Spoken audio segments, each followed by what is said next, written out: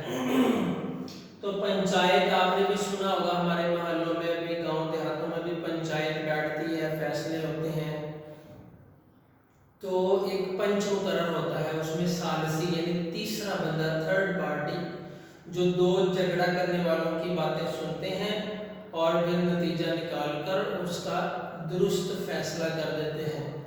تو پنچایت ایک ثالثی کمیٹی کو کہتے ہیں۔ ساجھا پن، حصہ داری، پدر بزرگوار، والد محترم، زانو عادت طے کرنا، مؤدب ہو کر بیٹھ جانا، رکابیاں دھونا، پلیٹیں دھونا، پرانی وضع، پرانی عادات، یہ الفاظ میں آپ کے سامنے لکھے ہیں، پھر اس کے بعد انشاءاللہ تعالی ہم ریڈنگ کی طرف بھی آئیں گے۔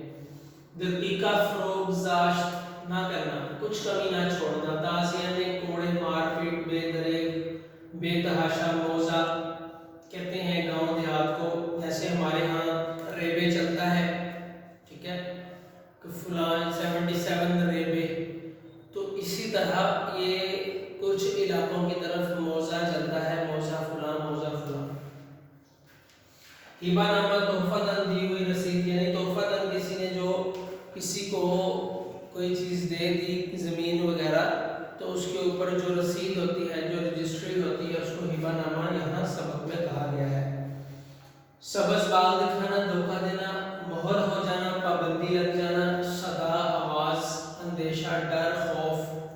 خواجہ خضر کی حیات، لمبی عمر، بے اعتنائی، لاپرواہی، گریہ وزاری، رونا دھونا، تاحین حیات، زندگی بھر۔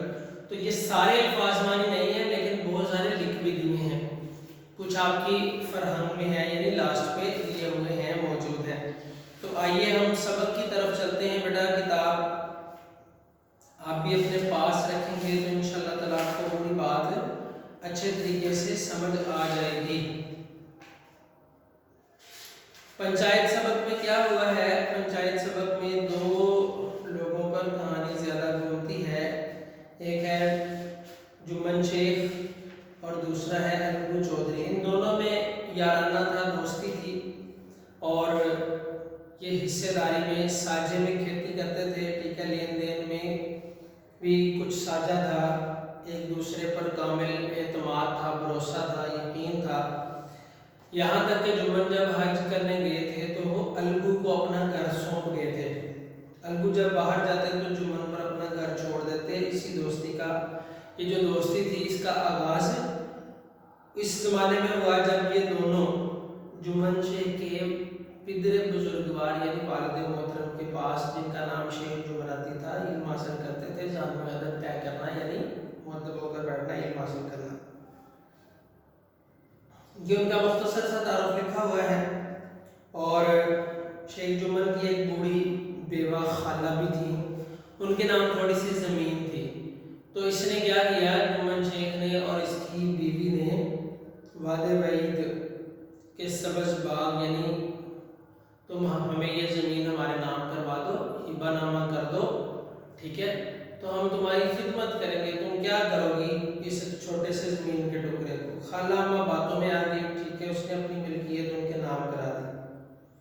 جب تک تو ہبہ نامہ نہیں ہوا تھا، خالہ کی بڑی خدمت کی ان لوگوں نے، خوب خاطرداریاں ہوئیں، خوب میٹھے لقمے، چٹپٹے سالن کھلائے گئے، مگر پگڑی کی مہر ہوتے ہی ان کی خاطرداریوں پر بھی مہر ہو گئی۔ تو میں نے یہاں لکھا ہوا ہے مہر لگ جانا، پابندی لگ جانا۔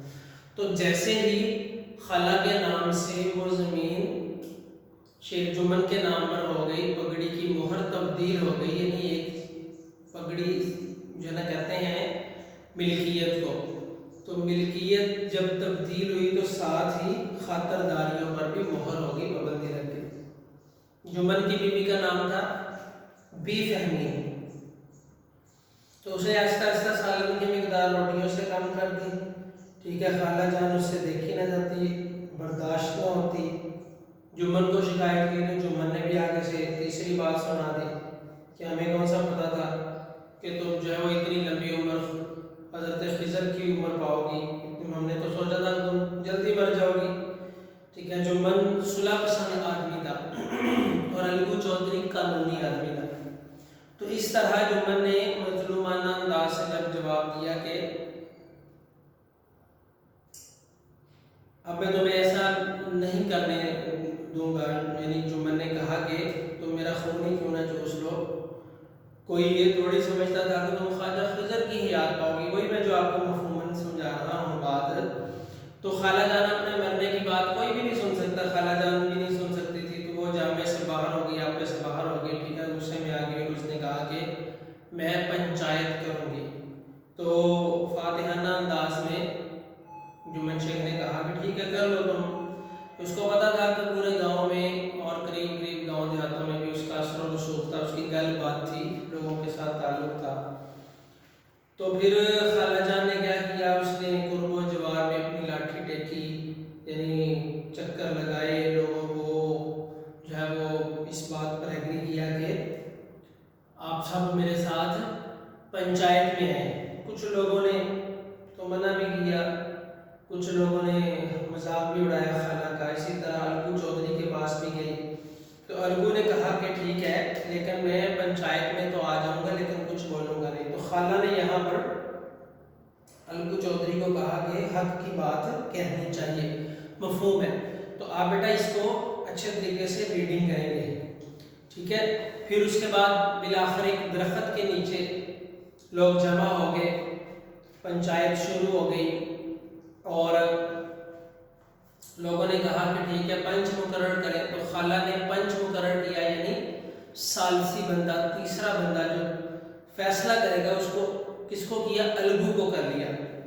تو اسی طرح رامدن مصر بھی اس کے اندر موجود ہے، اس نے جمن سے پوچھا کہ تم کس کو بناتے ہو، ٹھیک ہے۔ تو جمن نے حاضرین پر ایک اڑتی ہوئی نظر ڈالی، اس کو لگا سارے میرے بندے ہیں بیٹھے ہوئے میرے ساتھ دینے والے، تو خالہ جان جسے چاہیں اس نے کہا بنا لے، مجھے کوئی مسئلہ نہیں ہے۔ تو خالہ نے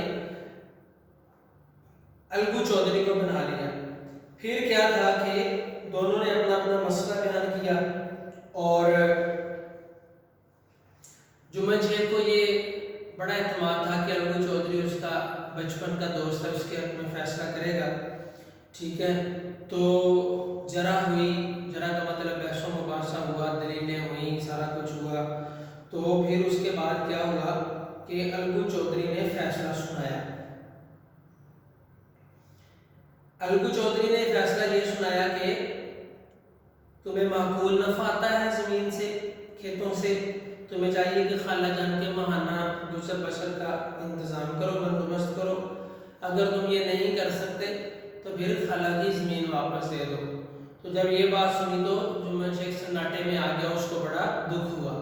تو پھر یہ انتقام کی جو ہے نا لہر ایک شروع ہو گئی، جو دوستی تھی وہ دشمنی میں تبدیل ہو گئی۔ اسی طرح آگے جو ہے نا ذکر ہے۔ پھر کیا ہوا، الگو چودھری 2 بیل لے کر آیا تھا، گویا مال لکھا ہوا ہے جو کہ بیلوں کی قسم ہے، جوڑی لے کر آیا تھا۔ مہینے بھر کے بعد اس کا ایک بیل مر گیا، ایک بیل اس کے کام کا نہیں تھا، تو پھر اس نے سمجھو سیٹھ کو یہ بیل فروخت کر دیا۔ کس نے؟ الگو چودھری نے۔